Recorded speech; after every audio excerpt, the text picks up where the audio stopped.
Okay, good morning, you all out there. Are we also on YouTube? Just Facebook. I thought we were going to be on YouTube this morning. Didn't work. Right. Sorry about the technical issues.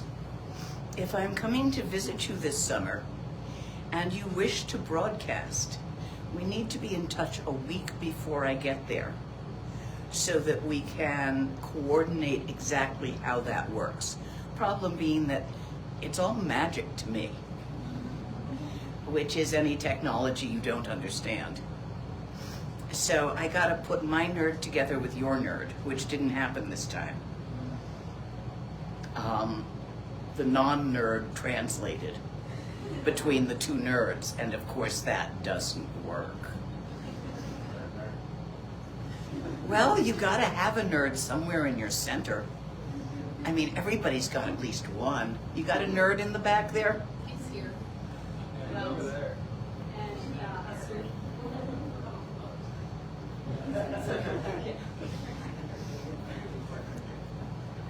Nerds are important.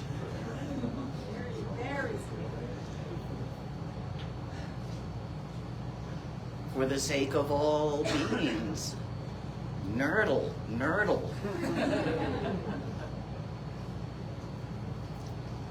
Chuku kunduzombo gompo yi, Dorje sempa Garab Dorje dan. Shere singe bardu shin labde, dedam abzan tata tusum chi. Zog chen jupe lama la solo de. Ergen pema junela solo de. Dorje chang shitilu narudang, marpa mila gompo tsatsapa. Na pupadang palden drupa suk, kargil lama namla solo de. Ochen lama namla solo de. Nruchen lama namla solo de. Kakinwari lama namla solo de. Shakya lama namla solo de. Nyandu dayundran lama namla solo de. Alkan dujam dangier me pa. Gun Garab Dorje Jintrak pa, Jetidang Nisume pai, Palamanam Chetente Chong.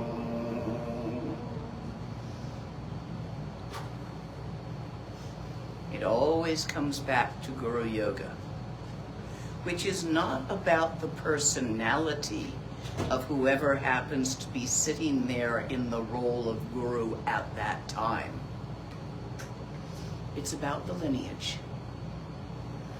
All the way back to primordial Buddhahood, which is beyond time and space, so it's right here, right now, at all times, in all circumstances present. And it's simply a matter of tapping into that, so that the Shinlap will transmit. Remember, the words won't go there. You have to catch it telepathically, beyond words. To do that needs Guru Yoga. Do not confuse Guru Yoga with a cult of personality. It's not that. It doesn't matter what my personality is. My teacher's personality was vastly different from mine. I'm a curious questioner since grade school.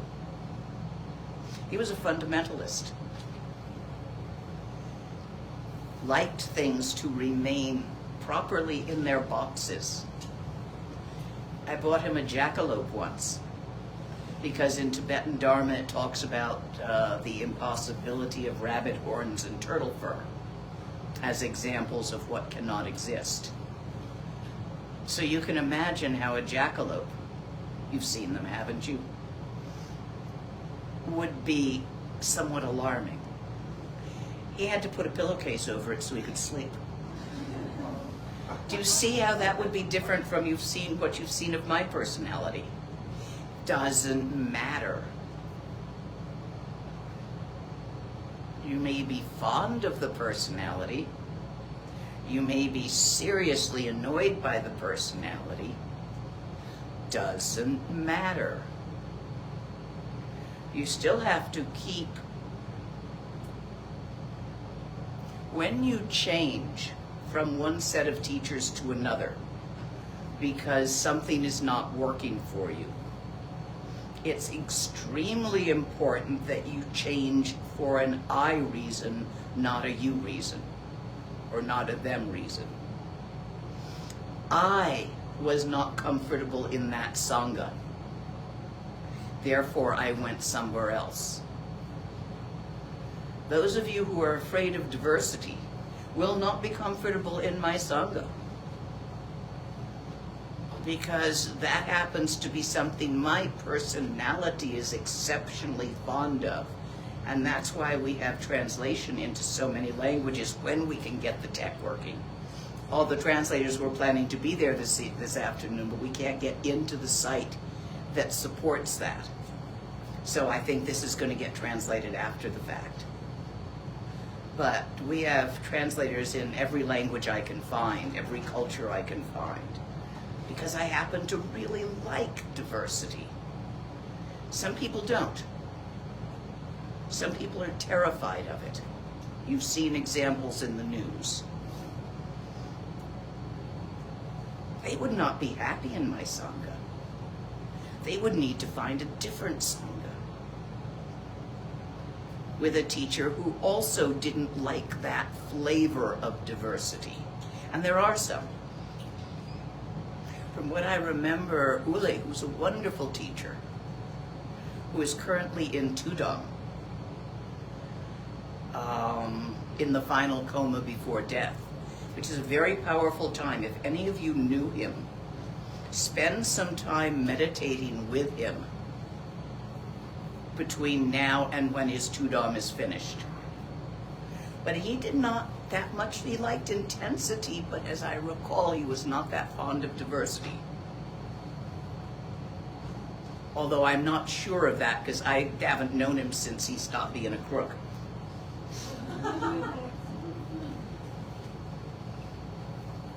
We were both crooks in the old days. But then he met Karmapa.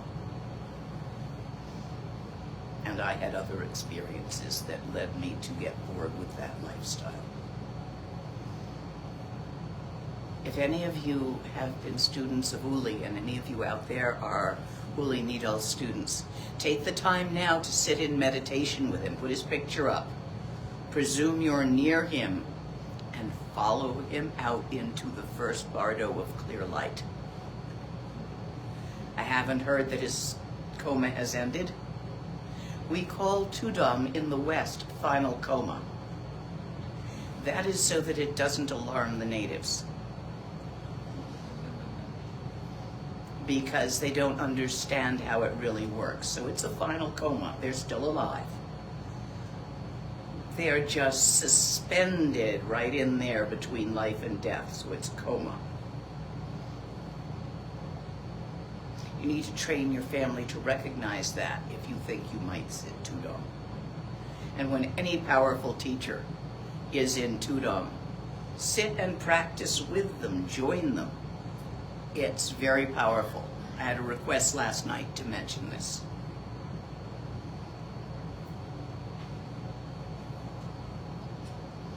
Get back where I left you. Really? No.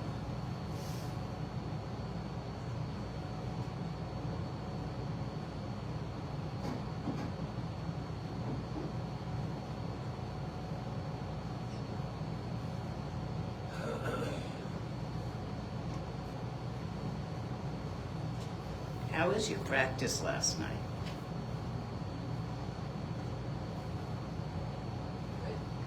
The glancing.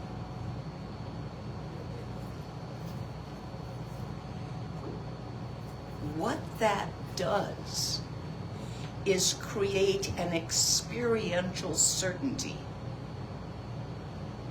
For example, stand up and walk around a moment. You all at home do this too, even if I made you do it once before.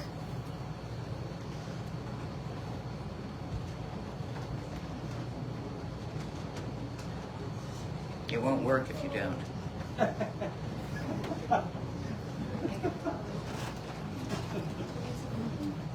Would you like to use my stick?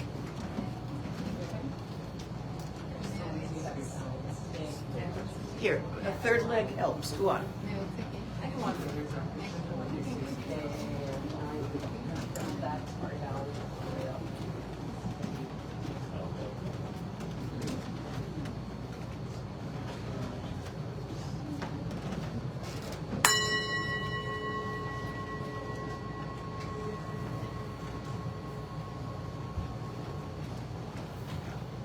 So sit down.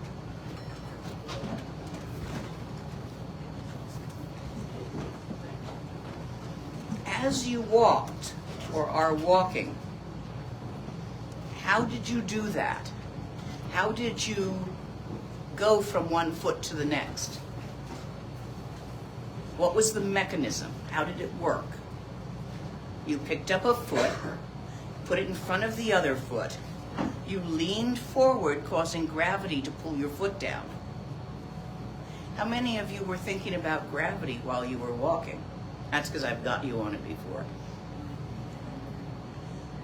So you were certain, right now sitting here, you have no worry whatsoever about drifting off and getting caught in the fan up there. It isn't a worry you have had this morning, even for a moment, that this might happen. Have you, without thinking about gravity, you've been certain. This is the certainty of the stability of Tawa that needs to develop experientially. How did you get certain of gravity? You weren't that way as a baby. Remember when you would drop things out and be surprised that they went away? Remember, out of the high chair. The spoon, the food, and then, but I want my food. Why did it go away? Remember trying to figure out the balance of walking as a toddler? Remember when you believed that if a grown-up picked you up high enough and let go, you'd fly? And you would ask them to please do that? Or you thought that you could fly if you jumped off the roof of the shed? Remember those childhood episodes? So what happened between then and now where you don't even worry about drifting up and getting caught in the fan? A little kid might. A preverbal baby might cry anytime you put it under a fan because it was afraid it would drift and get caught in that. Preverbal babies have weird ideas and weird paranoias. Or at least I did.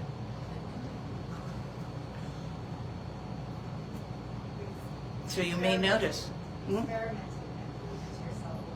Yep. So that's what GOM does, what I taught you yesterday. Again and again, you experience the stability of Tawa. So you don't flash on the thought of it.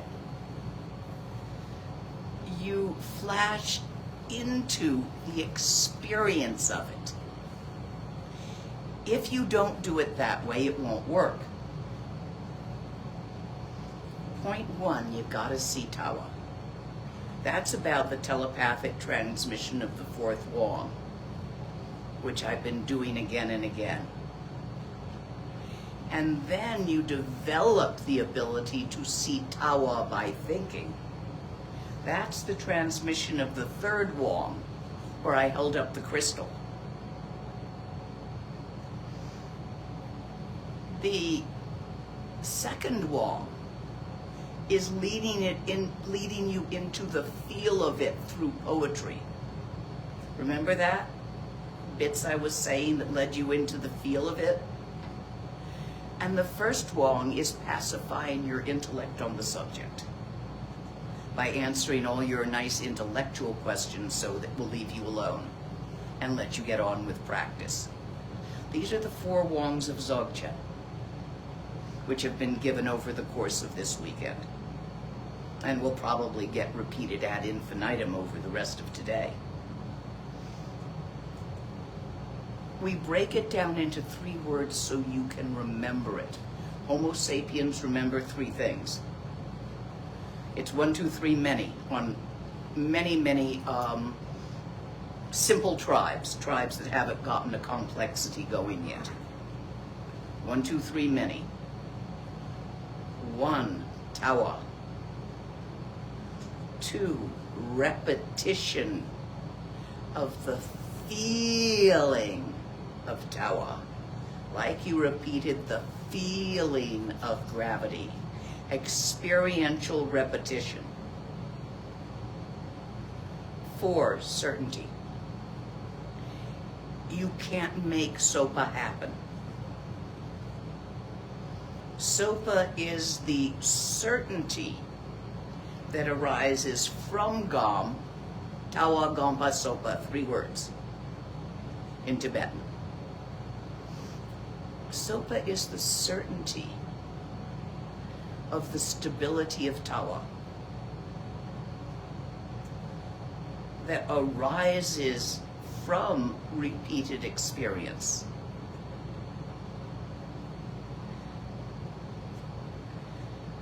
It is a certainty or a confidence in the direct liberation of rising thoughts.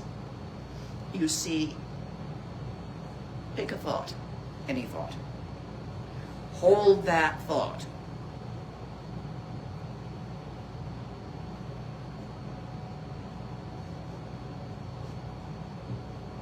It moved, didn't it? It changed. You see, you cannot cause a thought to have duration. You can cause a thought to connect to a next thought, to a next thought, to a next thought, which doesn't even matter because they're transparent anyway, 3rd wong.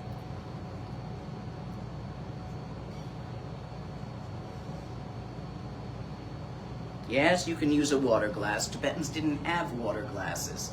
The only transparent thing they had was crystals. So traditionally you show a crystal to show what transparency means. Because in daily life of a Kampa nomad, you don't have anything transparent in your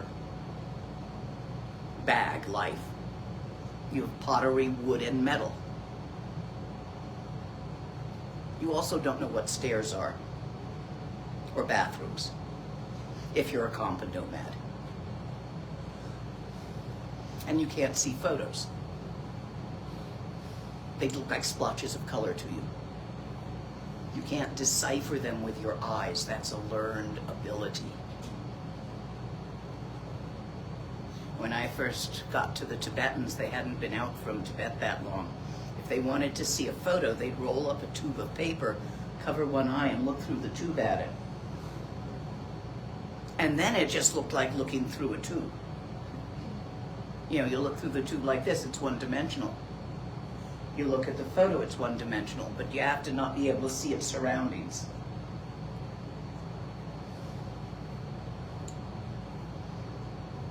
You have to change yourself by your experiences to have this certainty.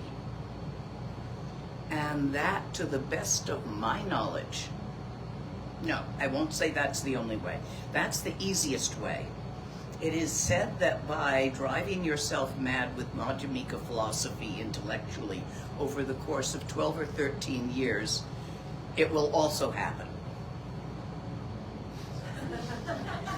I, by my own experience, can now not vouch for this one way or the other.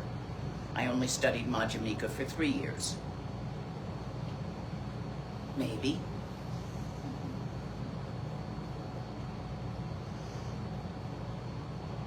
They say by joining with your yidam, it will happen. I'm not a tantrika. I've joined with my yidam. It solved a number of other problems, but did not give me that adamantine certainty. Perhaps I didn't do it well enough.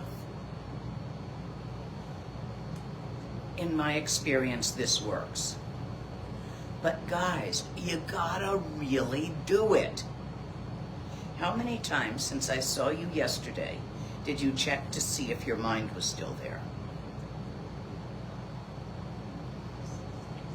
More.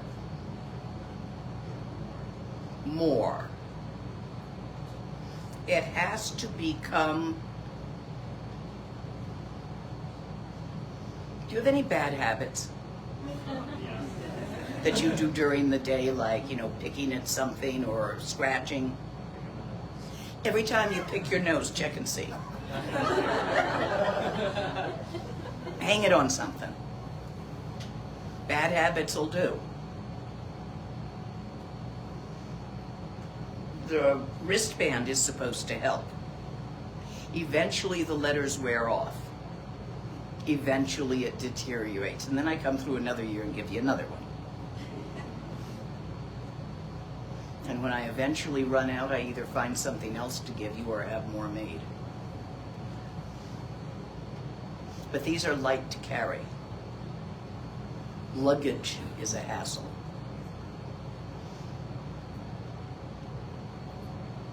These are the full instructions. I can talk to you about SOPA, about the certainty,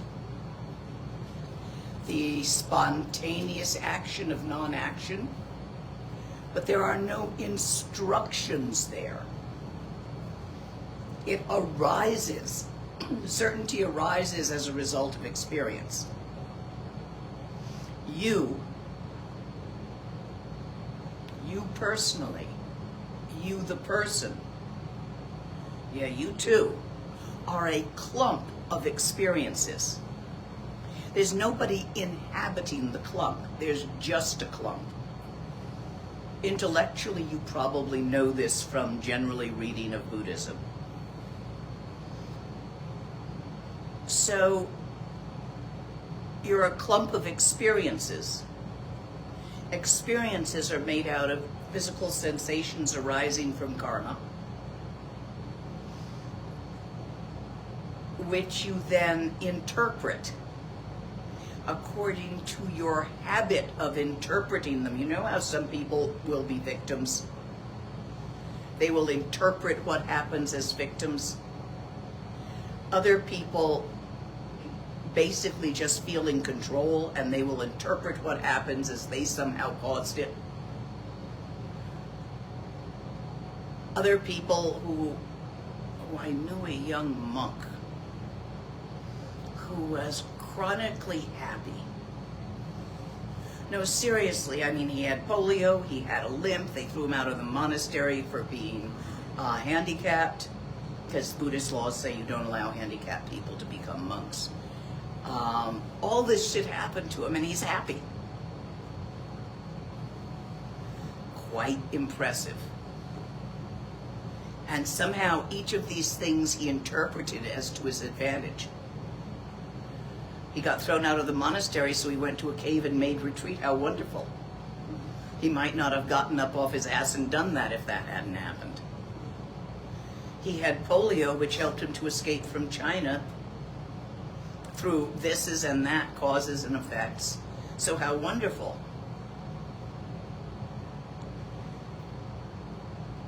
Interpretation. Your reality is what you interpret of your 6 sense sensations.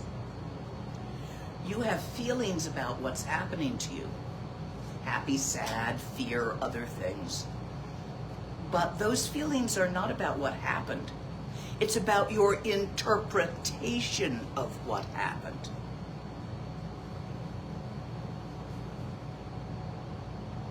I can think of many funny things that just because I'm weird, I interpret it as either hysterically funny or a marvelous adventure, including being kidnapped by 5 Turks, and that was a funny adventure, and all these other things that might not be interpreted that way by someone else.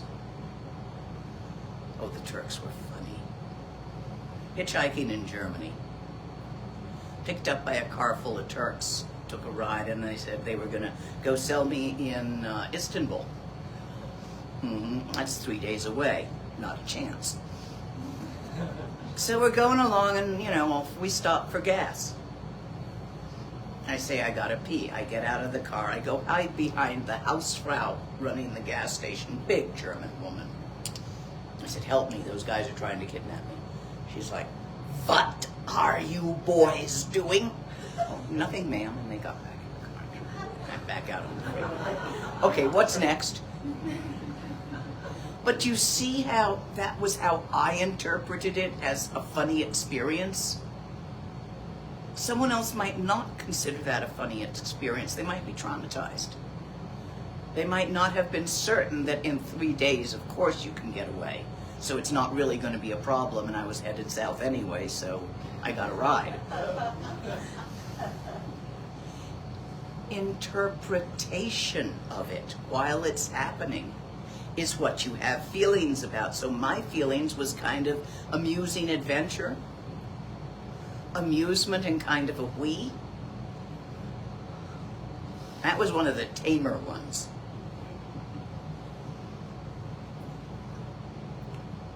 So you have feelings about your interpretation, not about what happened, but about what story you told yourself while it was happening.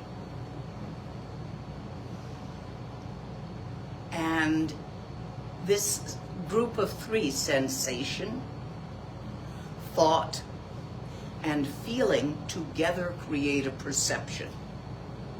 We have a retreat coming up somewhere in Germany. There are cheap tickets if you want to come. Working with perceptions, where you work with all of that at once. But your experiences are a stack of perceptions. And you are a pile of experiences, nothing more.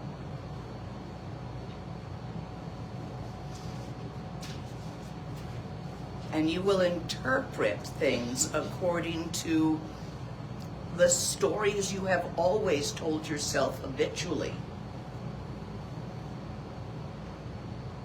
See how this gives you free will once you understand how it works? See how it doesn't have free will until you do understand? Choose what you will experience.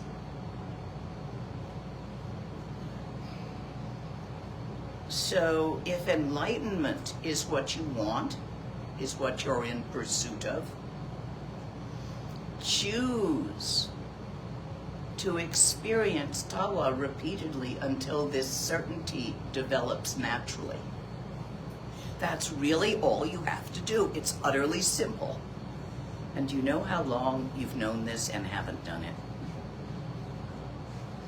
I know I've told you guys this before. I've told you all out there before, many, many times. And yet, you didn't do it. Because if you had, it would have worked and you would be satisfied and not looking for more.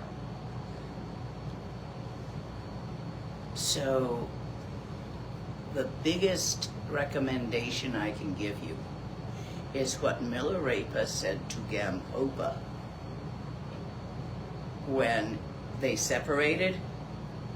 Milarepa lifted up his skirts and showed him his calloused ass from sitting and practicing.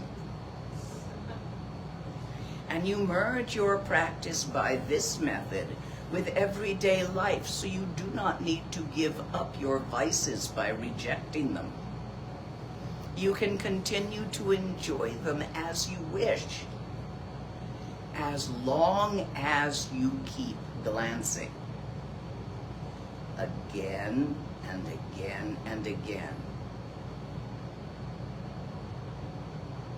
That's all it's so simple that everybody would rather find something more entertaining. But it feels so good. Align your channels and go with me. Come with me.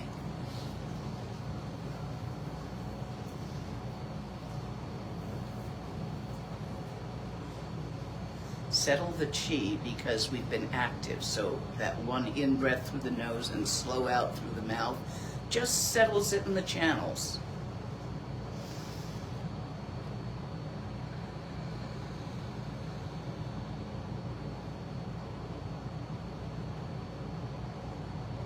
Shift your eye focus.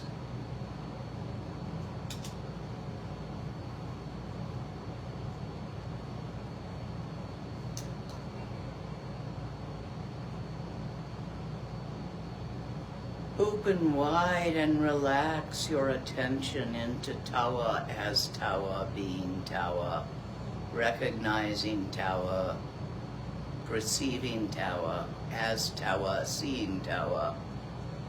Mind looking.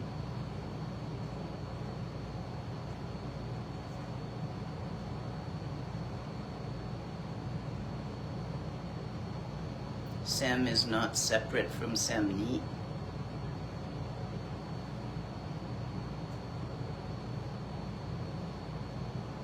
Do not smush the thoughts down and reject them. Do not swat them away. Leave them be in their natural state, which is utterly transparent, lacking both substance and duration. Look right through them at the ineffable ground of mind. Great Mother Ocean Dharmakaya. Not a big dead old nothing, but alive with the clear light of life force, which shimmers as phenomena. Dharmakaya, Sambhogakaya, Nirmanakaya as one thing. And Yar that.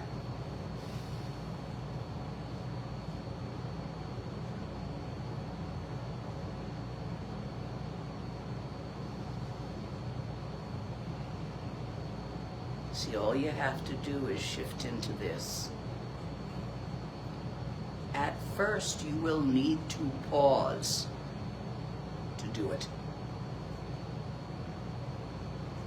After a while, you will not need to pause what you're doing and will be able to follow the clear instructions that whatever you're doing right while you're doing, simply notice the already known Dharmakaya nature of mind, which is always present, does not come and go. Do not point focus on it and exclude the thoughts as is done in Shine. Let everything coexist in the natural state.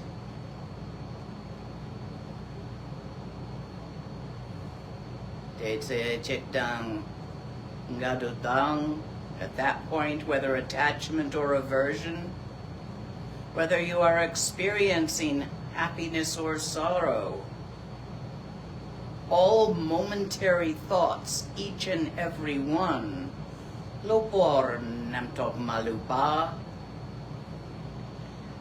upon recognition, leave no trace behind. Ngoseng angla jitu mi. What were you thinking a moment ago? No residue is there. When you actually leave the thoughts to be as they are, they arise and vanish like writing on water.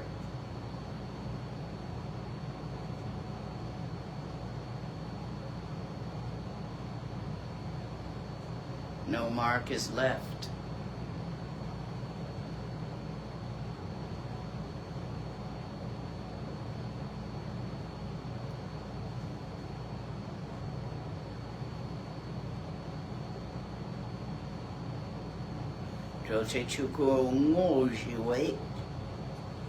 for recognizing the Dharmakaya in which they are freed.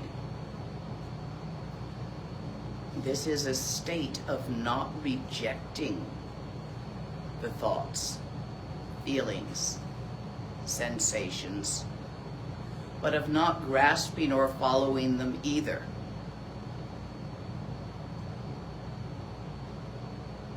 Just as you cannot stick anything to the sky,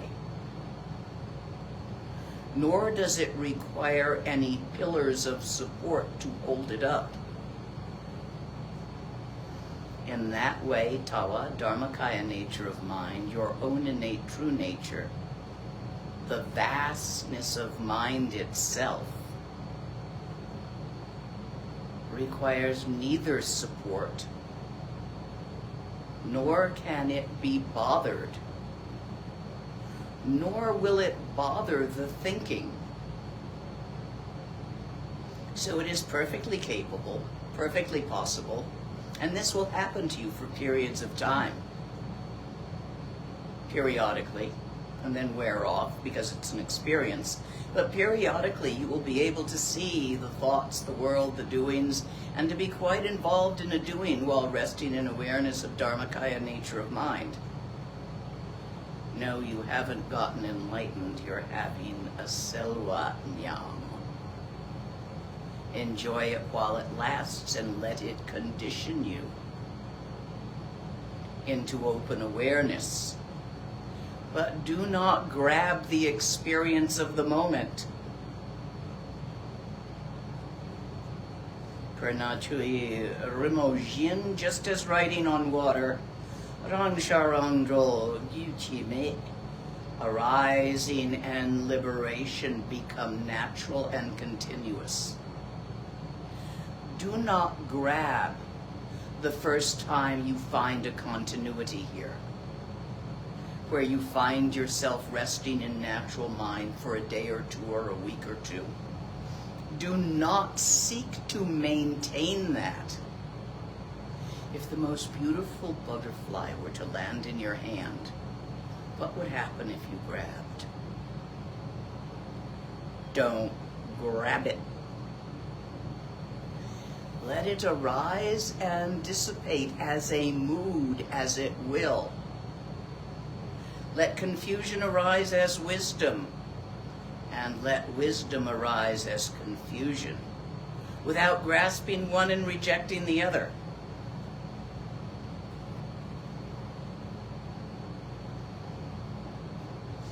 Chisharikton jimbezi.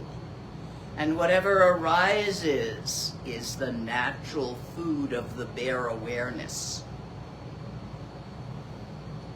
It'll eat happy. You can eat happy and sad. Do you not like bitter coffee? And yet it's a bitter flavor. Do you not like chocolate? It's also a bitter flavor. Root beer? God, Rinpoche had to go brush his teeth after I gave him root beer to taste.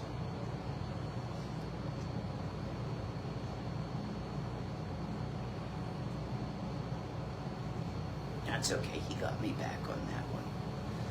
There was this fermented yak he had in Nepal.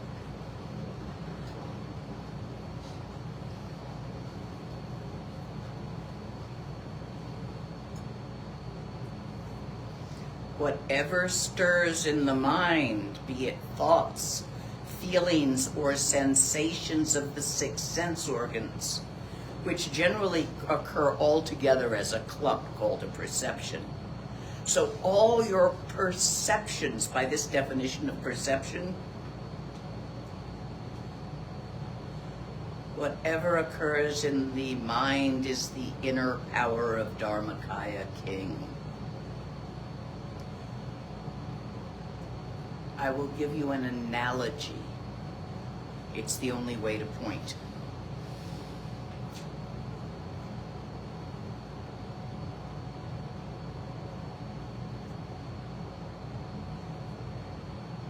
There is a analogy of a vastness of empty space, which is so big it doesn't even have a center or an edge, which is vast beyond concept or knowing, but not dark. It is alive with clear light. The life force of the universe, also called Buddha consciousness. Bodhi-citta in Sanskrit is Buddha consciousness. It's not loving kindness, that's just a symptom. So that light of life, we're talking symbol space, the light that inhabits space by which beings perceive thises and that's. And the sparkle and shimmer of that light, which is interpreted as stuff. Really, all of this stuff that you care so much about, it's just a shimmer and a sparkle of the clear light of awareness. This is naturally the way it has always been. You do not need to make it become this. You need to practice shifting your attention from your obsessive compulsive focus on matter, on perceptions, to allow yourself the open awareness which is able to both see and interact and respond to perceptions without being lost in the perceptions. Do you understand? Somebody tell me how you're going to get there.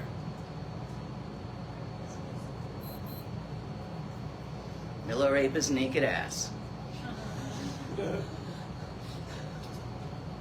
Whatever stirs in the mind is the inner power of Dharmakaya King, and leaves no trace, innately pure. Alala. Jimerangdak alala. Leaves no trace. Oh wow. Alala is just oh wow in Tibetan. Do you see that for yourself while I'm telling you about it? Don't think it, look. Look at your mind with your mind. See how the occurrents do not change that vast empty openness.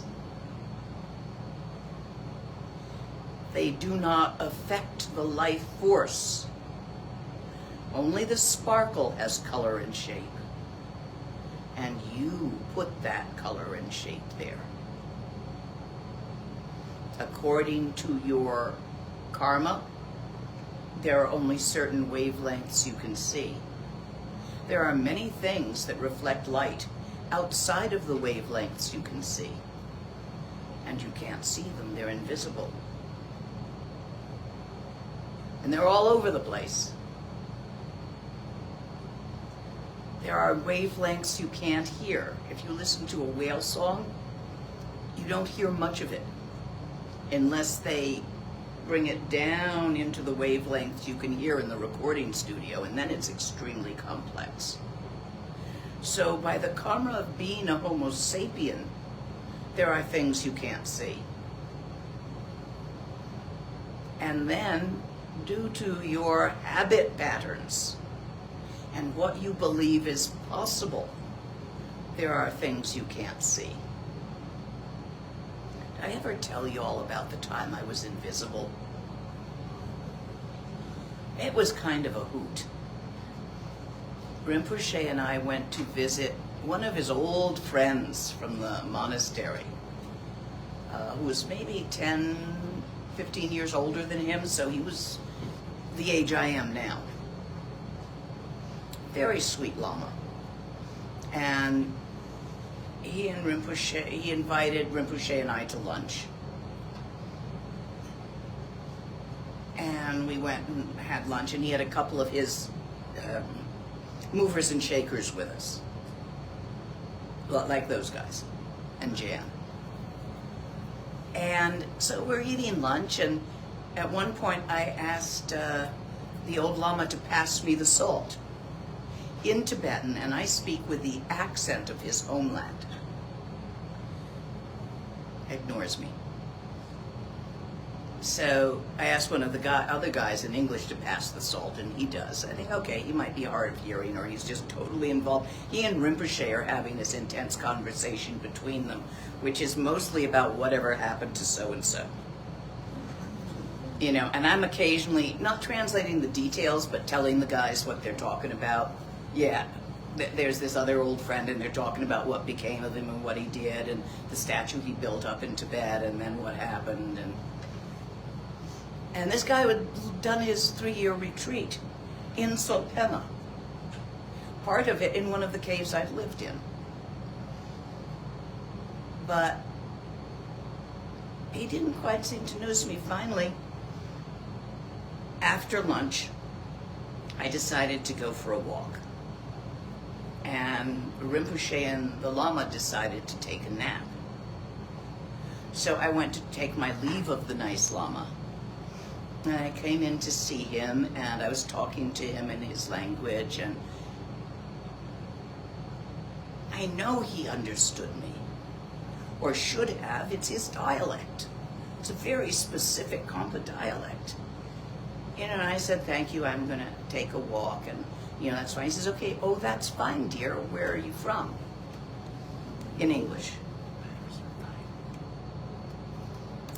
So I said, oh, Solpema, and told him I had been living in one of his old caves and this and that.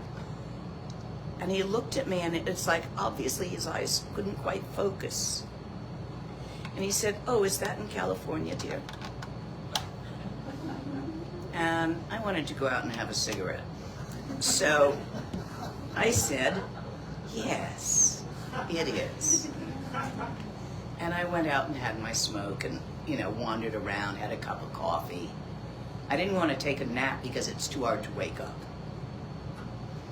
And then come back in the evening, and Rinpoche taught this very text with me doing word for word translation. It was the root text that I'm doing this weekend.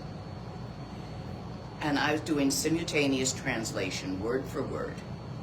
This goes on for 2 hours.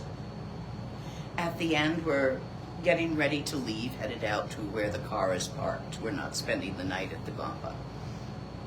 And the Lama turns to Rinpoche and said, I had no idea you spoke such beautiful English. That was really impressive. And Rinpoche smiled and said, oh, thank you. A female translator is not possible. It cannot exist, especially dressed in a normal yogi clothes.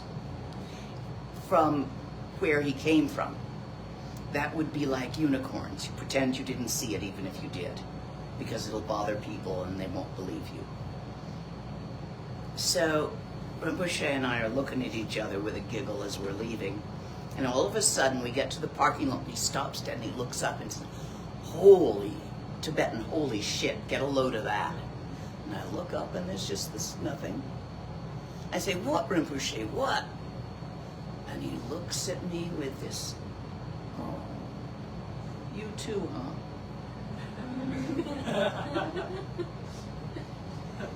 There are things you can't see because they can't possibly exist for you in your cultural matrix. Wonder what they are.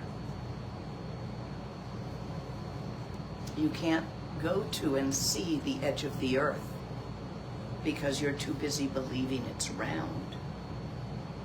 And so you will perceive this. You cannot experience the mountain in the middle or the orbit of the sun and the moon around it because that is not accepted in your reality.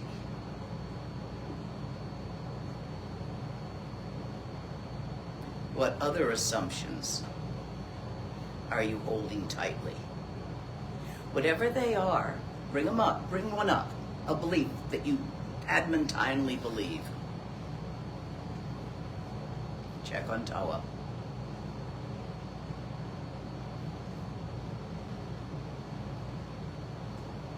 Now bring up a belief that you strongly disagree with. I'm going for anti-vaxxers, because I happen to believe in vaccines. I keep getting COVID anyway, but I still believe in them.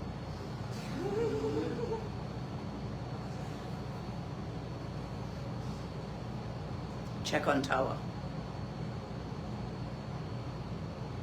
Was there a difference between the two? Whatever you're doing or thinking, especially if your description of the situation is invoking an emotion,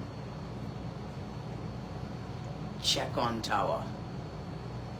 If you do choose to read the news, even though you understand the algorithm is designed to frighten you because you will click on scary things, that doesn't negate that there are scary things out there.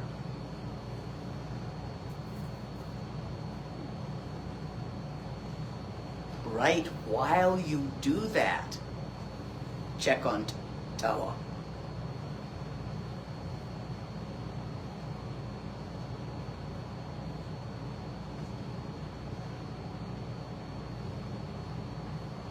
Charlu Maradang Drawala, the way things arise may be the same as before. But the difference lies in the recognition of the way they are liberated. That's the key. They were always liberated, except on the way out you grabbed them and collected them. Didn't you? Going over it again and again, linking it together. You know when you take acid and things that aren't actually linked together all of a sudden are obviously linked together? Like the pattern in the sugar bowl.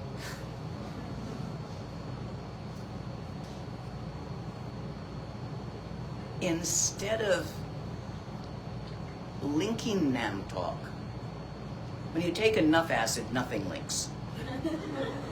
But it wears off. You can't stay there.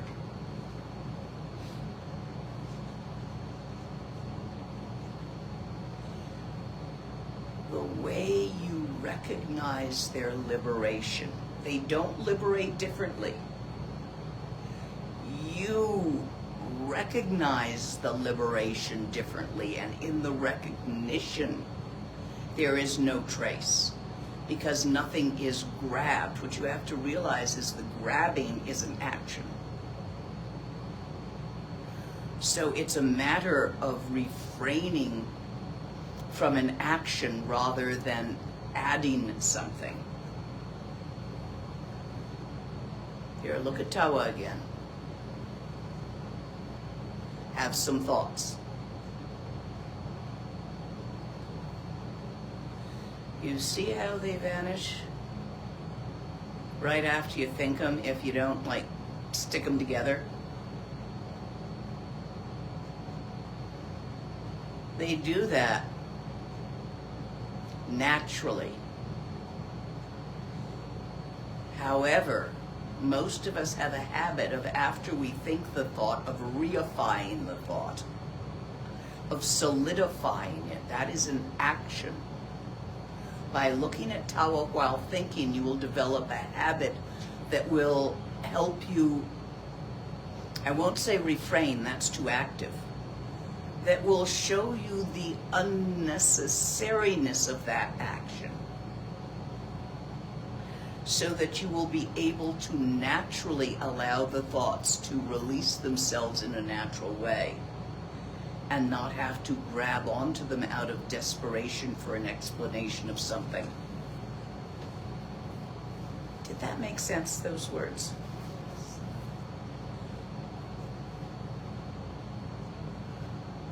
Without this, meditation is a path of delusion. All your be here now's meditations and mindful meditations and focusing on the breath meditations will somehow reify your sentient beingness. For you will do them for yourself, to yourself, and hold on to your clumpishness by doing them. It is to hold on to your clump and to maintain it that you grab those thoughts and make them real, since they're what you're made of. And you want to be real. The clump does not vanish. The clump that thinks it's you, when you stop maintaining it, it doesn't vanish. It just turns into a transparent shimmer. No. You just recognize that it has always been a transparent shimmer and are no longer bothered by maintaining something that was never real anyway. Better.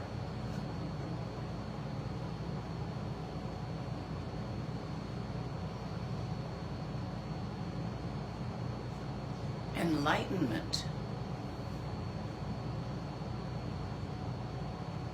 is right here and right now. In each moment that you actually be Tawa as Tawa, in each moment of that experience, you are together with your enlightened nature. By repeating that experience, the pattern of your heap, pile, slowly comes to reflect the pattern of Buddha consciousness, which is innately always there.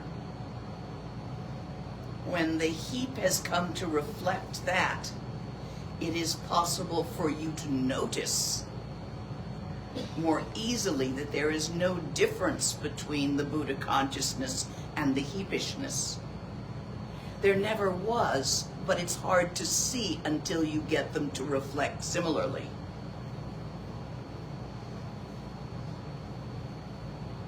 That's as close as I can get in words.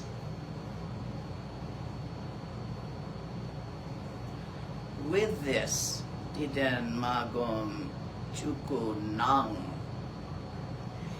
with this awareness, even without the action of meditating, the state of Dharmakaya is inherent and recognized. But you have to do the process to get that to be, to get you, the heap of personality, aware of that. Always was, still is, ain't going nowhere. But since you, the heap of personality, is having a hard time in life, and you would prefer not to have a hard time in life, and you see others having a hard time in life, and you would prefer that that was not the case, you do the work of it, even though it always was and will be. Because knowing that it always was and will be intellectually won't even get you a banana.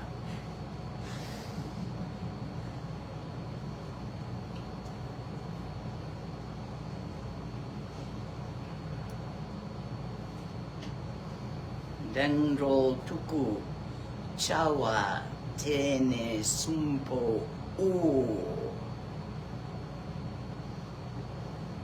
Confidence directly in the liberation of rising thoughts as they arise, so that no thought will fool you into thinking it's real.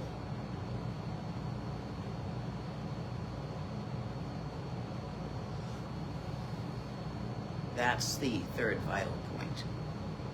You see why you can't do it on purpose? I mean, I have a bumper sticker that says, "Don't believe everything you think." Except it's a thought. Gonna believe that one now?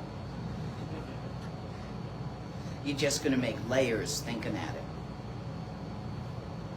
Practice is the key. Questions? The quick glances that we do, could they be related to Satipatthana Suttas or the foundations of mindfulness? I don't think so. I don't know because I don't know what you're talking about. You're talking to me in Sanskrit. The four foundations being mindfulness of body, mindfulness of feeling, mindfulness of mind, and mindfulness of phenomena, where we're present during our thinking. No, nothing like that. You are not trying to be present with your thoughts, feelings, and phenomena. You are trying to see through the transparency of your thoughts, feelings, and phenomena. So if you just try to be present with your thoughts, feelings, and phenomena, that would entrench you even more, I would think. It would be more as you experience life, checking where your mind is. I would say flashing on tawa, not checking where your mind is, because you have an idea where your mind should be. You don't want to go through an idea. You want a naked experience of shifting your attention from where phenomena, thoughts, feelings are, or from what. See, when you're doing mindfulness, you're paying attention to your thoughts, feelings, and all of that. This is you're actually taking your attention off of that into the spaciousness in which it occurs. You're taking your attention off of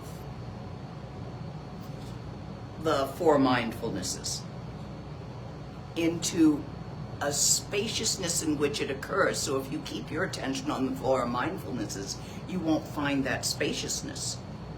So I'd say it is the opposite of what you're talking about. The meditation you're talking about is useful for soothing the now.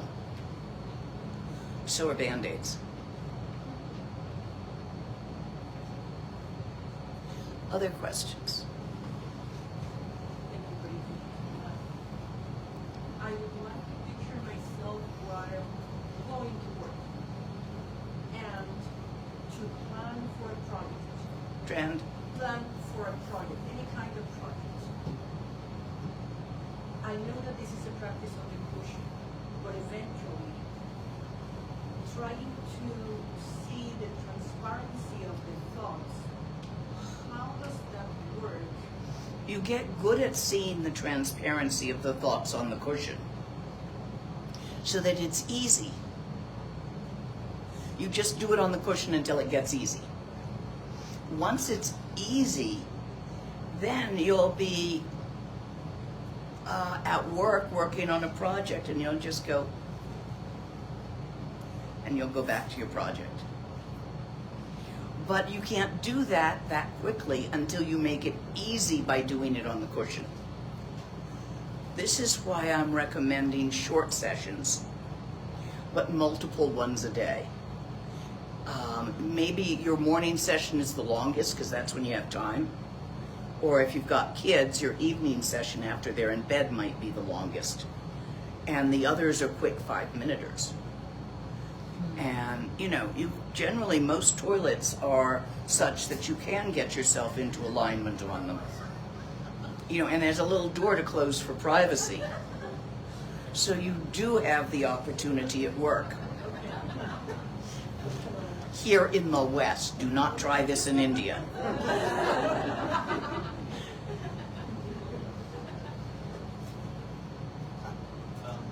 on the self-realizing, self-creating teaching, I heard somewhere else that if you have practice for about 7 years, it cleans out karmic storehouse.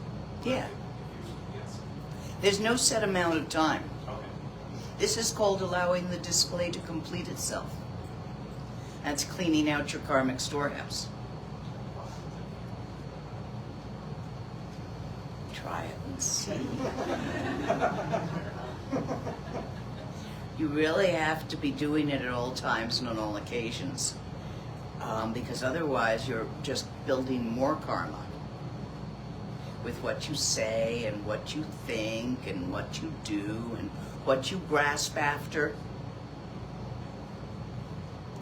You know, which could be as simple as a nap, but you're making karma by chasing your nap.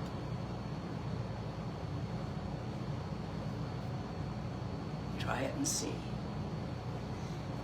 So I have been told, in the completion of either Trekja or Togyal, the symptoms of the clump of being meat dissipate into their elements, and what is left is just the shimmer of Nirmanakaya, the shimmer of the clear light nature. This is generally interpreted by people in the vicinity as looking like rainbows. So I have been told that is what happens in completion. Jangchub Dorje's sister went rainbow.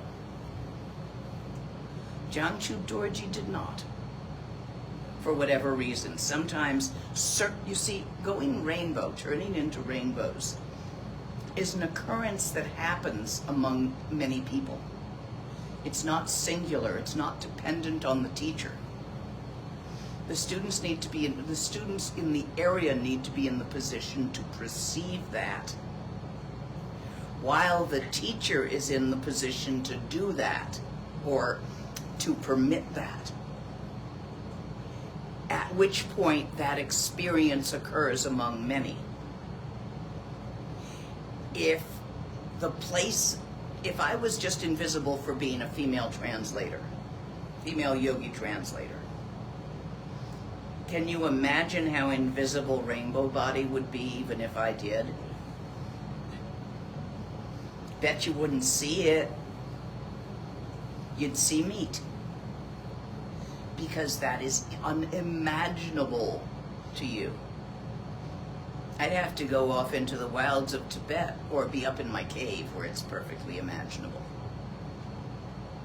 to actually pull that off, if I wanted to. And the people around me also required that. It's not something you do on purpose. There can be no on purpose at that level. One doesn't go rainbow. One simply ceases to maintain the story. Ceases to bother maintaining the story. At which point, that might be what is perceived if the surrounding people had the karma to see that. You can't see what you don't have the karma to see. I still wonder what Rinpoche saw in the sky up there. Maybe the great spaghetti monster.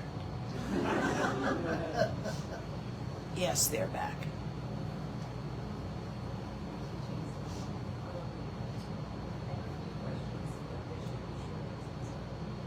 Try to be loud. I'll try to be loud. Is that better? Yes.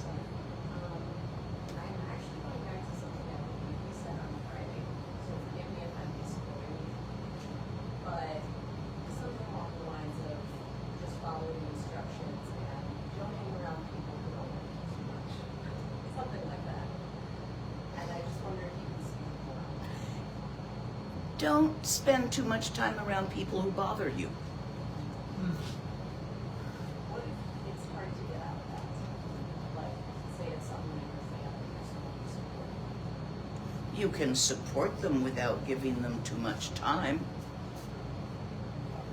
Go buy them groceries and then go away again. You see, in the beginning, if you place yourself in rumpling situations that will rumple you, you will make it harder.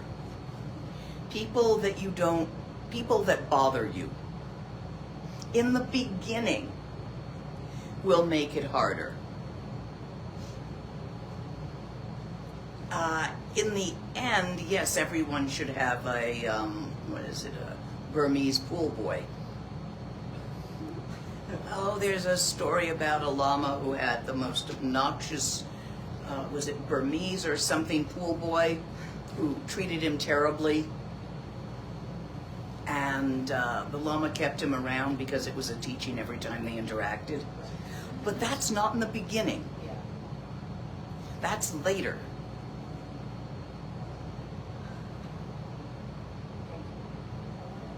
It's part of Simplify Your Life. You also repeat the 4 longs. That's okay. Tawa, Gompa, Sopa. It's just the 3. Oh, the 4 Wongs. Longs. Intellectual, emotional, symbolic, and telepathic.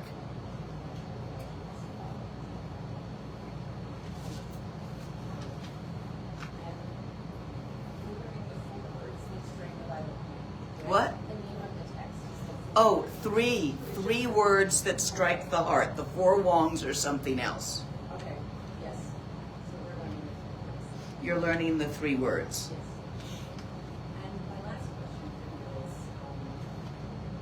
in my experience studying, learning a lot about your risings in pure. I just wonder about this word, pure. It's a crappy word. Yeah. All the arisings absolutely suit the pattern they are arising in. When you say it's all good, or it's all pure, or it's all, what's that other phrase they use a lot? The way it's meant to be, or, As it is.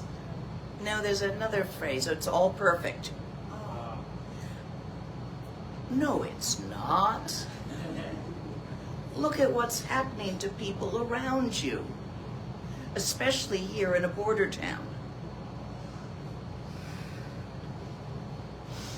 Hopefully you have plans in how to help people as possible.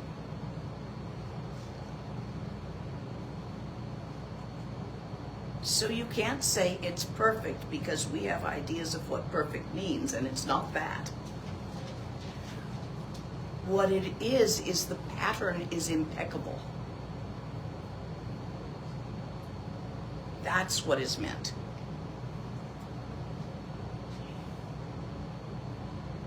Does that help? Yes. Lama Lena. And everybody gets enlightened in the end.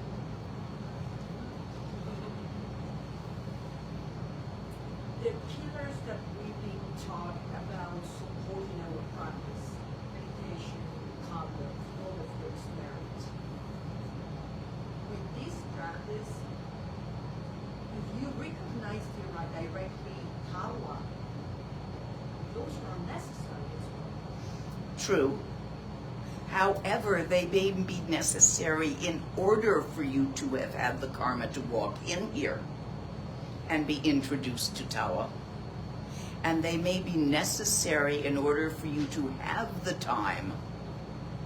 If for some reason ICE picked you up and threw away your ID, which has been known to happen to people, and there you were in that, you would find it more difficult to flash on Tawa in the middle of those insane circumstances that you were experiencing. You'd be frightened, pissed off. So the 4 pillars support your practice.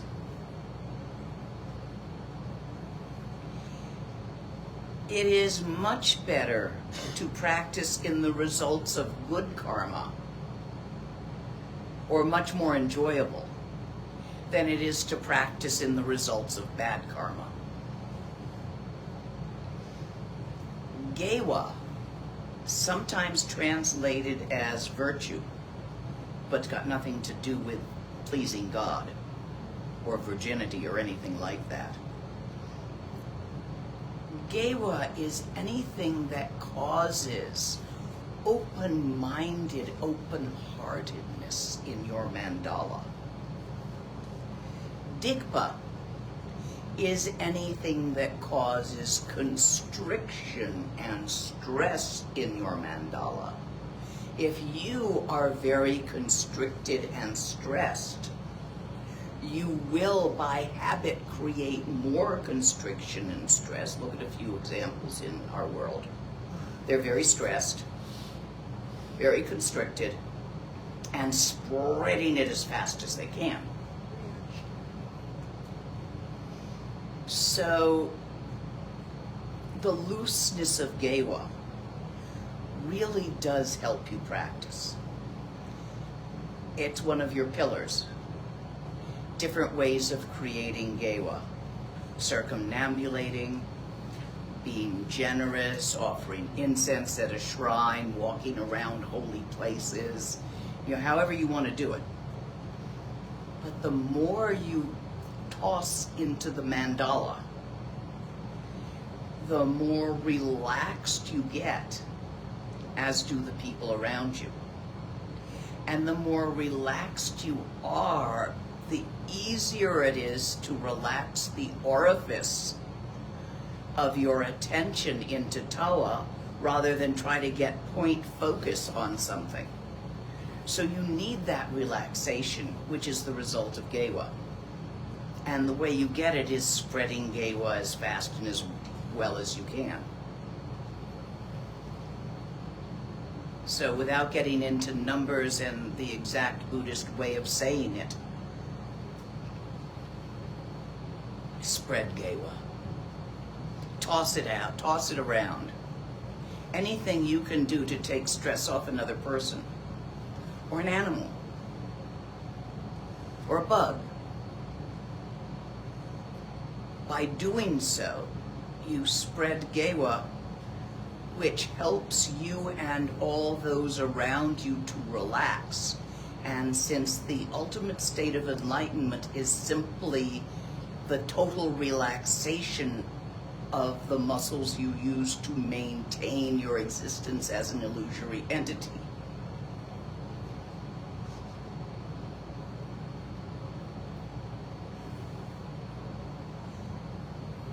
Kind of a technical question.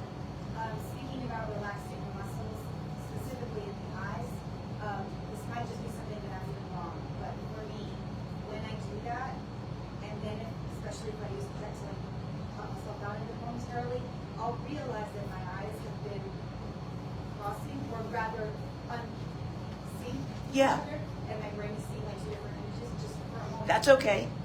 And my question just is, later on, with repetition, as I hopefully get better at being able to connect it back and forth, should I expect that I'm not going to be physically doing that anymore? No, you should expect that you probably won't be noticing it so much. Oh, But yes, my eyes do that. thank you. Doesn't bother me. Because I'm not paying attention to what I'm seeing. Whether there's one or two, that's irrelevant to me when I'm doing it. What I'm not paying attention to what I'm hearing or the chair under my ass and whether it's soft or hard. Where my attention is wide open on Tawa, I'm not rejecting these things, shoving them away. So I'm like subliminally, peripherally aware of them. But I'm also not paying enough attention to describe them. Usually because I'm busy trying to describe Tawa to somebody, which is like futile completely, but Were there any questions back over here? Because I wasn't looking in this direction. Oh, no, ma'am. Gentleman in the back. Along that last line, one of the things that I feel like I'm able to let go of so much of thoughts, not get caught up in the content, but I have this pain in my groin that I've had for years. That Number one, have you seen a doctor about it? I have,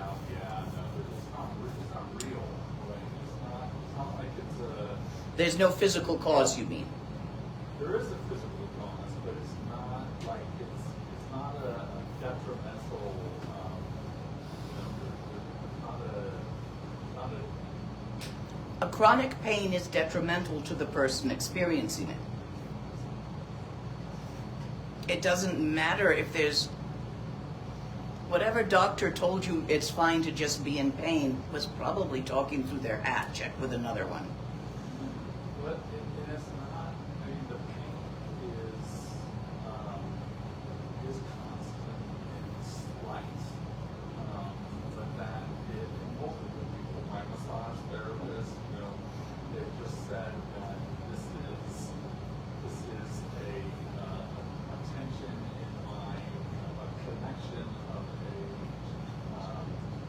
what do you call it, a tendon to the bone. So right there, the connection of the tendon to the bone is just it's tender. But so you're saying I should have a second opinion? Or try some things. Pain is not good for the organism. It causes tension. Pain is a cause for digba.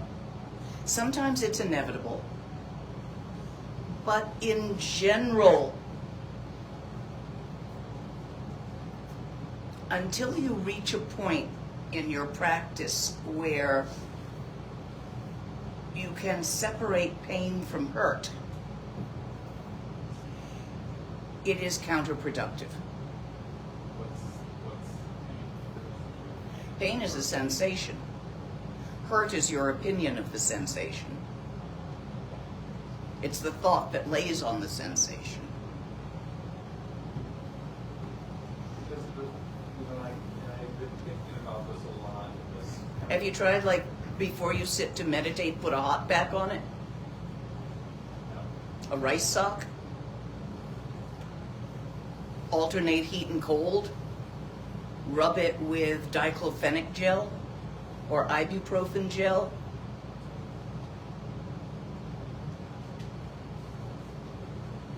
Is it, to me, it is this idea of the non-self, right? That The idea of the non-self is pure bullshit. It's an idea. All ideas are bullshit. what I'm thinking about this bullshit idea. Yeah, why would you do that instead of looking at Tawa? Next time you're thinking about any bullshit idea, look at Tawa and see what the idea is made of. Is there a relationship between Tawa and non-self?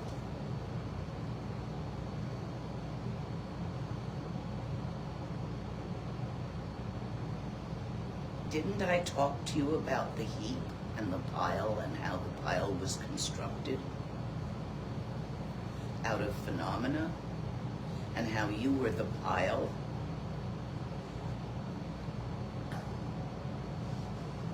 I don't think I can explain it better than that. It's not a non-self. You see, are caught in ises and isn'ts. In Tawa, ises and isn'ts aren't. Quote from Saraha. I would strongly recommend you release your either-ors and switch them for ands. So if there is non-self and there is self,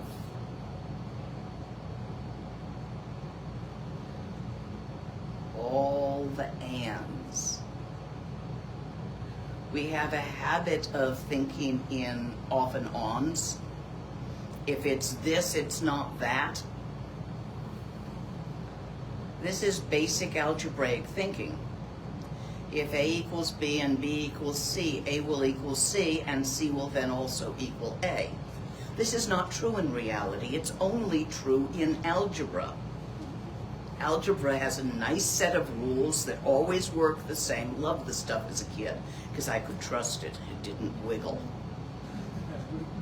And I certainly couldn't trust social studies or history. That wiggled all over the place depending on who you listened to.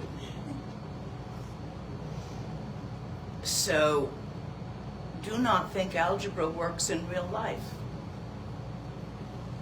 Here's an example from Chinese medicine. Hair is brown. Some shade of brown. Brown is not hair.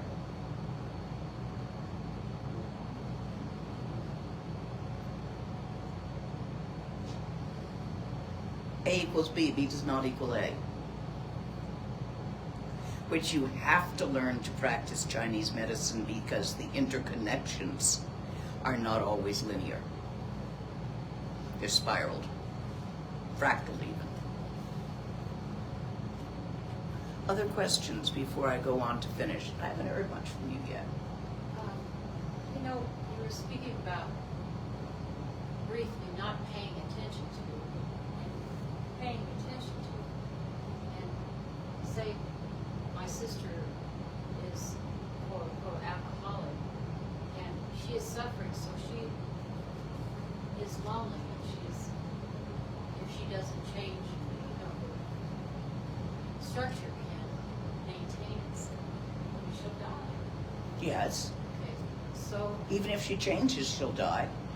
right, and then I think this needs to change, you know, to be healthy, to try in this way or that.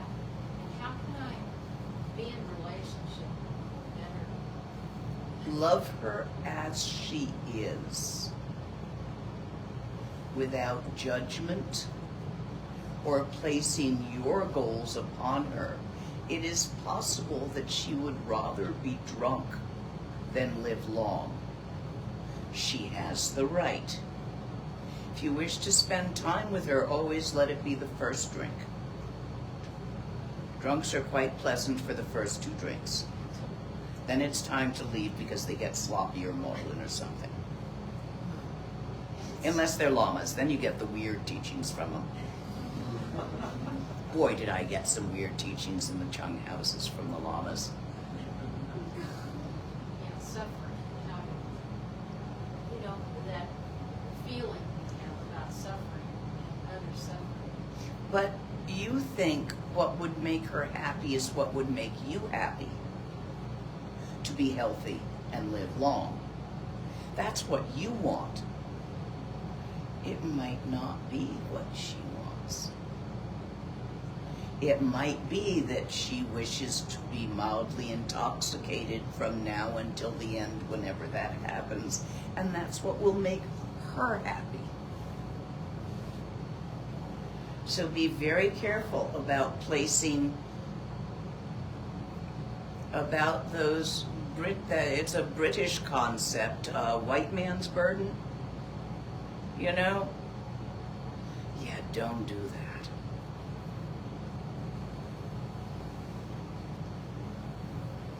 White man's burden was in the, as they colonized every place, including here and wherever.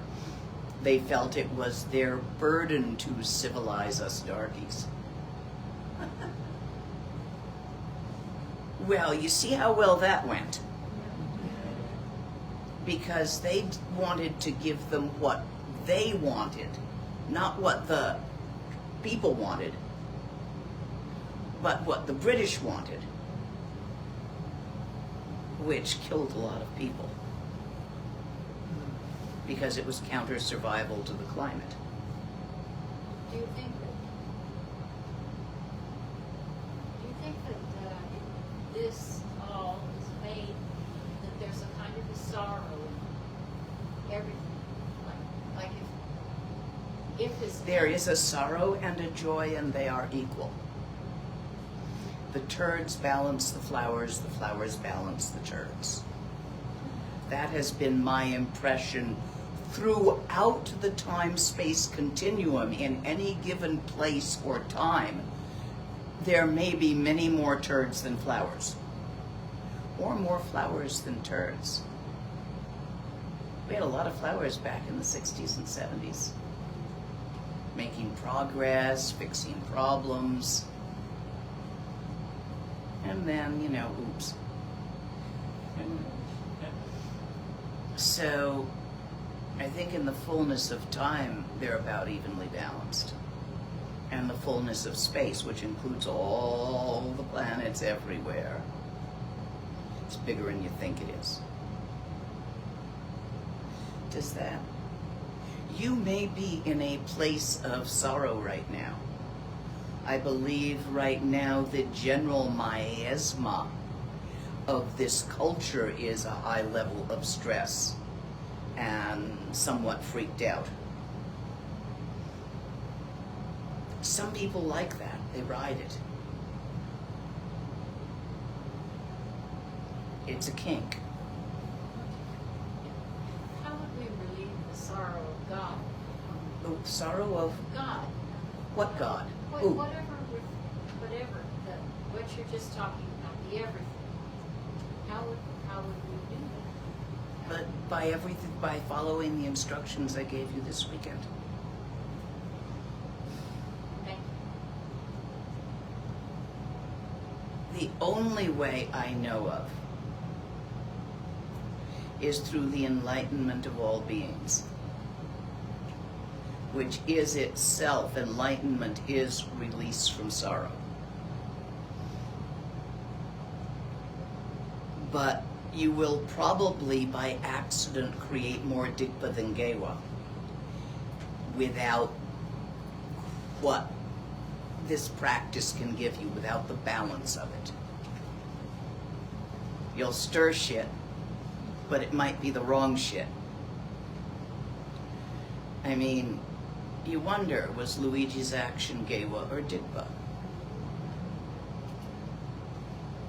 He brought something to attention. He killed. Only time and history will see the results.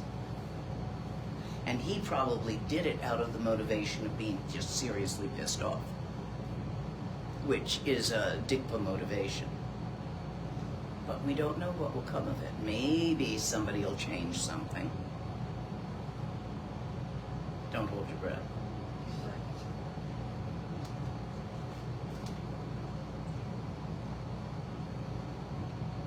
Last question, and then I'm going to go on towards finishing this. Anybody?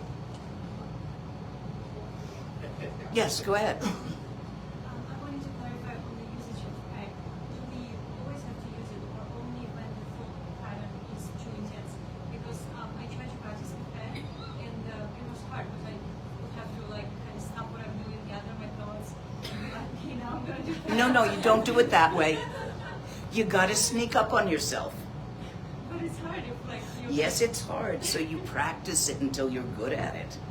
So we always do it, and not just when we are in the pattern of thought that we want to break. When you are stuck in an experience, you do it to break the experience. This will happen a lot in the beginning and less after. And there was one person behind you that also had a question. But yeah, practice it until you can sneak up on yourself. Who in the back had a question? I have a question. I believe your bracelet gives me the answer, and the answer you give to Kim, and the little I know about that, I think you know the answer, but perhaps you can elaborate on it. Excuse my ignorance. The 3 words that you taught on this weekend, I'm going to look at that and how, beings benefit from You and all beings are not as separate as you think you are. You are interconnected and interpenetrating with all life. They are made of you and you are made of them. By doing this practice in daily life, which doesn't look like anything from the outside, Maybe it looks like you just put down your book and spaced out a bit at the cafe table. You know, you can't really see if somebody's doing it or not. But by doing that, you spread an amazing amount of gewa. And that gewa opens the hearts of those around you and the minds of those around you. And if everyone created enough gewa, the number of flowers would improve its balance to the number of turds in the area, in the mandala. Did that answer? I think I know the answer, but I needed to hear you. Okay. Eternity. Yes, ma'am. Could another expression for gewa be generosity? Generosity is one of the aspects of gewa. Gewa is anything that creates good karma. Digpa is the opposite, anything that creates bad karma. We don't have words without value judgment on that in English. So generosity, patience, meditation, practicing morality, all of these are forms of creating gewa.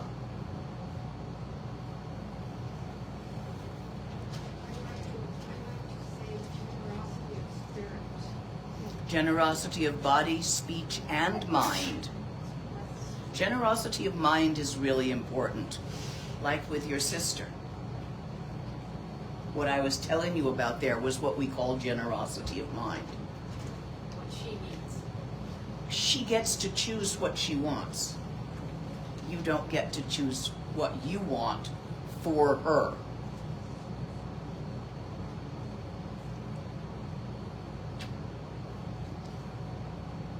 Generosity of mind is perhaps the most important. It is a non-judgmentalness,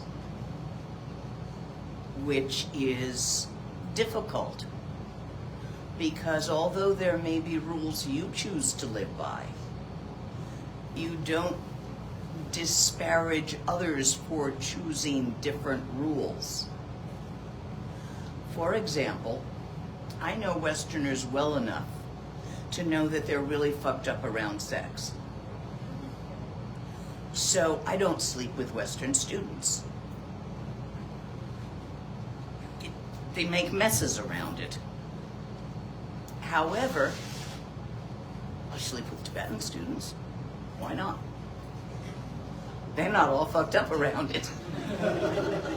Tibetan lamas may not know Westerners well enough to have this rule in how they go about teaching, which may quite cause problems among the Westerners. I don't insist that all the lamas follow this rule. It's just a rule I choose to follow. And I don't judge those who don't follow it poorly. Takes all kinds. So that's an example of I choose my own morals. But I don't insist you follow them. Although I will explain to you about the tightness of Digpa and the open-hearted, open-mindedness of Gewa. If it causes constriction, you should probably avoid doing it.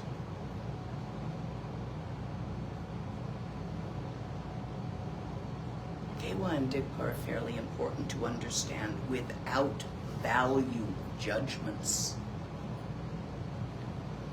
Something may cause Digpa but not be evil or wrong.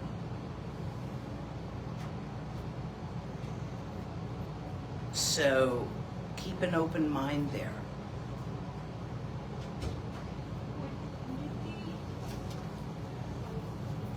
to describe it as skillful and unskillful, or beneficial and harmful? No, it's Digpa and Gewa. Leave it in the original. There isn't a Look, Tibetan words don't go into English, a lot of them. What's Dharmakaya in English? Body of Dharma, truth body. Yeah, I mean, that doesn't work. Yeah, it's awkward. So you gotta leave some stuff in Tibetan. Ne sundenpe tawala. For the view which has the three vital points. Kinse drewa gombadang. Meditation. The union of wisdom and love. Wisdom is the vast open emptiness, shunyata. The clear certainty of that.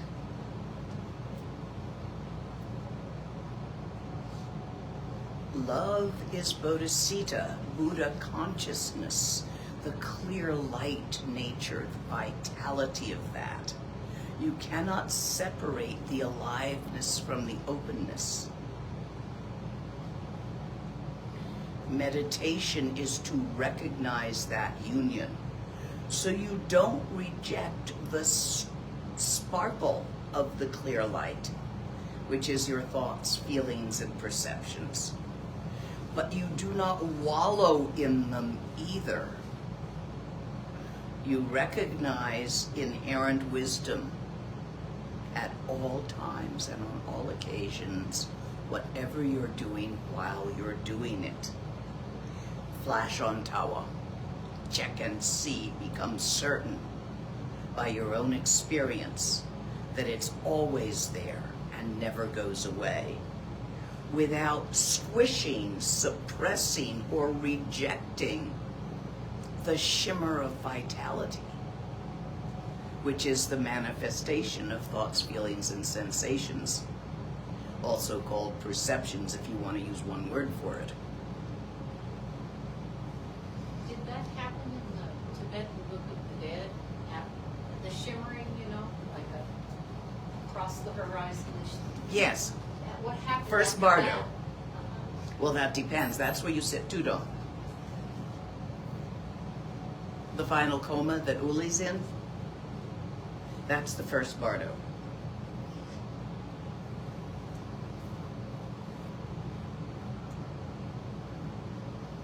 Yatse Chi Chopadro.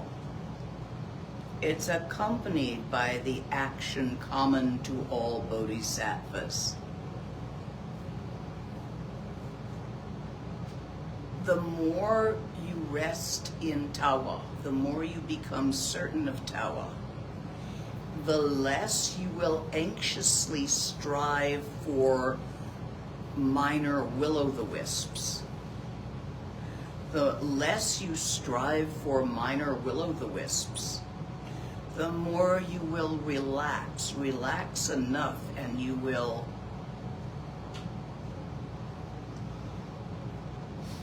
inhabit the flow, and without intention exist as a benefit to all life, without the least amount of on purpose in those actions.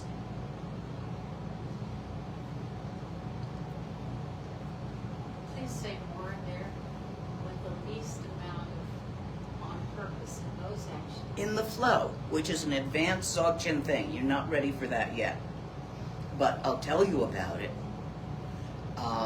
In a couple of years, I may even take you on a Rushen to introduce you to it. That would be the outer body Rushen, but you got to be practicing for a lot of years before that is helpful. The flow is being so part of the pattern, where you recognize that resistance to enlightenment is futile, and all occurrences arise as benefit for sentient beings. But you don't do that on purpose any more than you do sopa on purpose. Sopa arises as a result of Gom. You can't just do sopa by itself. The third word. So the flow arises as a result of Dzogchen practice.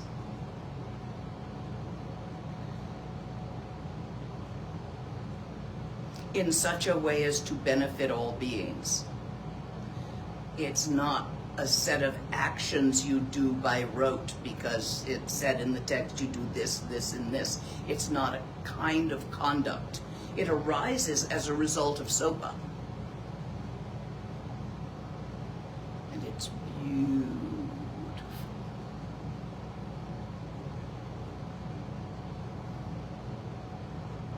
And beings will benefit from it regardless of what the fuck you may think you're doing in a given moment.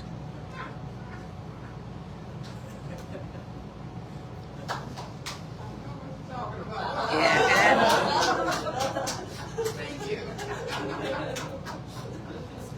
Dile lakpe damna me. No instruction would all Buddhas, if they were to confer, no instruction would they find greater than this.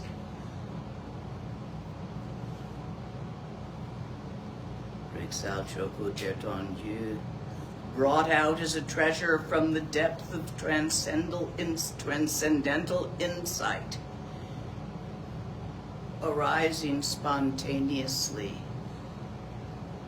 from the Sambhogakaya life force of Vajrasattva, to Garab Dorje, Nirmanakaya example of the shimmer, to on down and on down to this moment. It's not like ordinary treasures of earth and stone, like money and things. No matter how much you get, it's never enough. And you spend it all and it's gone anyway.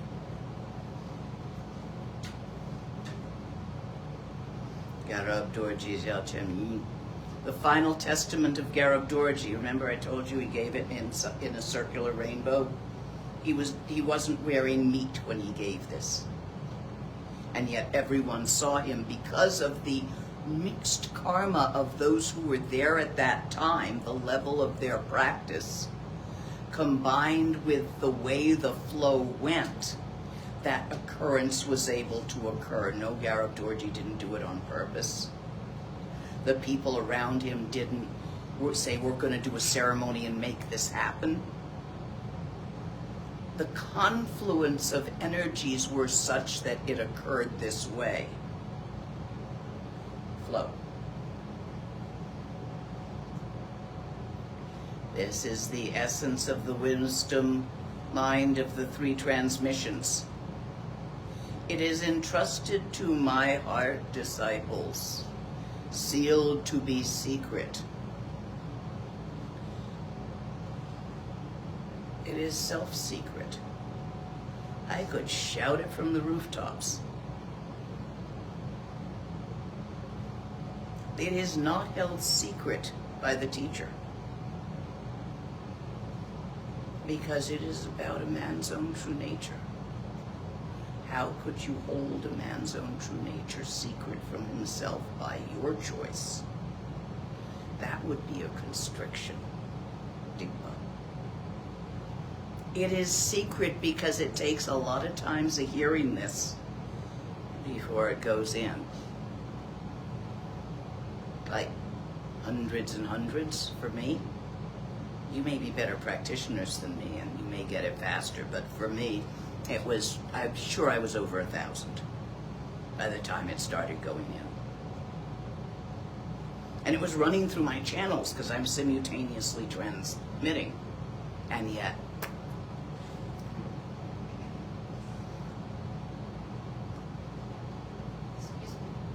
You say simultaneously transmitting, what do you mean? I was translating. I was a translator. I thought you said transmitting. Simultaneous translation. What finally happened was I gave up. I'm not going to get this, but I will travel with my teacher and translate to the best of my ability so that other people get it. I'm not going to try to grasp it. Just going to let it flow. And then I got it. Very next time it made sense. Don't grab. Don't shove away.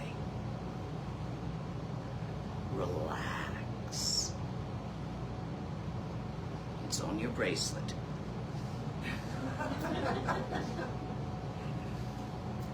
It is entrusted to my heart disciples, sealed to be secret. It is profound in meaning, the words of my heart. It is the words of my heart, the crucial key point. This crucial point, never hold it cheap. Never let this instruction slip away from you by your distractions. This is the special teaching of the wise and glorious King. So what are you going to do? It's the only way. If by chance you don't like this flavor of Dzogchen, practice something else. They all go to the same place. Tantra, service,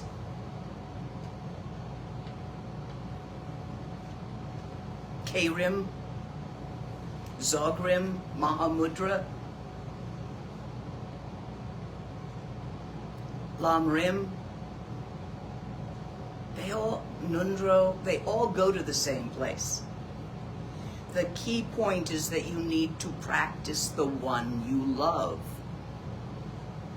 Because if you love it, you will practice it. When you're in love with someone, you will spend a lot of time with them. Or try your damnedest even if you're flying across the country on a red eye if you're in love, right? If you're not in love, you just probably won't bother. If you're just, yeah, a nice guy, nice girl. So, with practices also, try a lot of different ones until you fall in love with one of them. Until it feels right. And then do that one. As long as you practice, you are creating Gewa.